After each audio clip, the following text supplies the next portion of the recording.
В смысле ты кота не хочешь? Херню не неси, кота все хотят.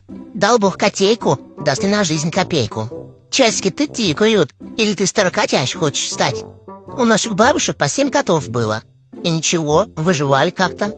Ты что, кэт-фри?